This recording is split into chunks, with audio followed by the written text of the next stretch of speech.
Supposedly, this is to neutralize threats that are, in my opinion, 10,000 kilometers away from the nearest NATO member, but in reality, for the sake of containing China and Russia, NATO is moving its infrastructure into the Far East.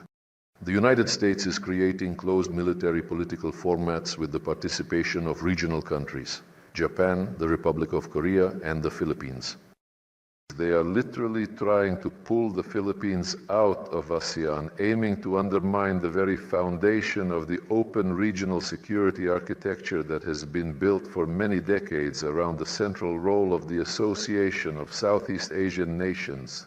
Dear Vladimir Vladimirovich, dear Dmitry Nikolaevich, colleagues, friends, today we are addressing the topic of shaping the security architecture across the entire Eurasian space.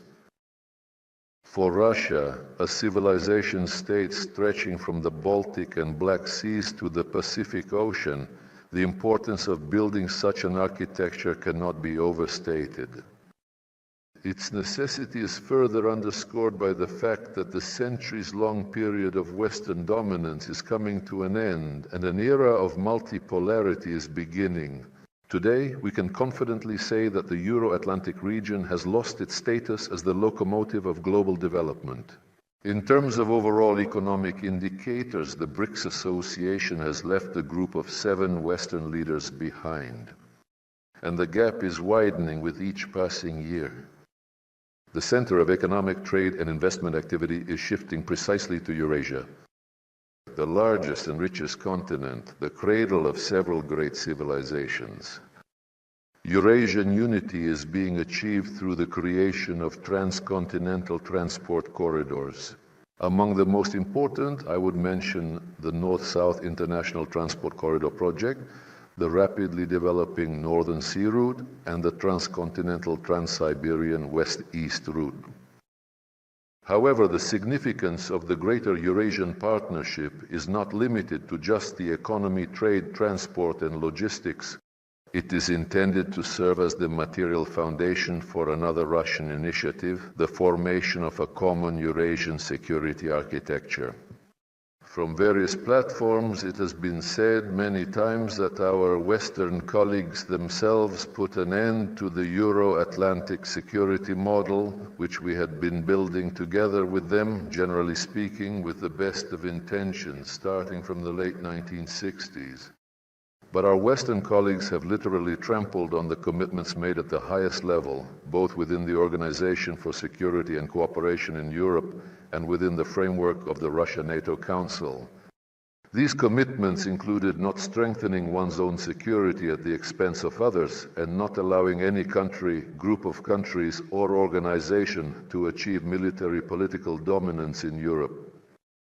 All of this was destroyed both by NATO's bombing of Yugoslavia in 1999 and by NATO's and even the European Union's aggressive eastward expansion. This expansion was carried out and continues to be carried out in an openly hostile manner toward us and in violation of the security interests of the Russian Federation.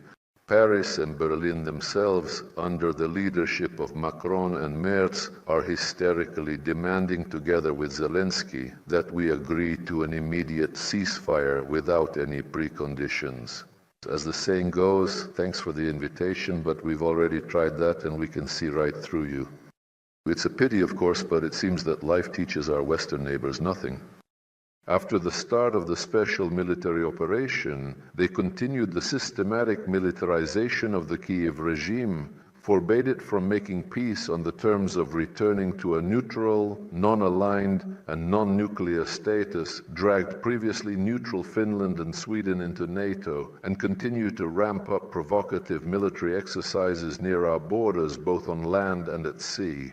Supposedly, this is to neutralize threats that are, in my opinion, 10,000 kilometers away from the nearest NATO member, but in reality, for the sake of containing China and Russia, NATO is moving its infrastructure into the Far East. The United States is creating closed military political formats with the participation of regional countries, Japan, the Republic of Korea, and the Philippines.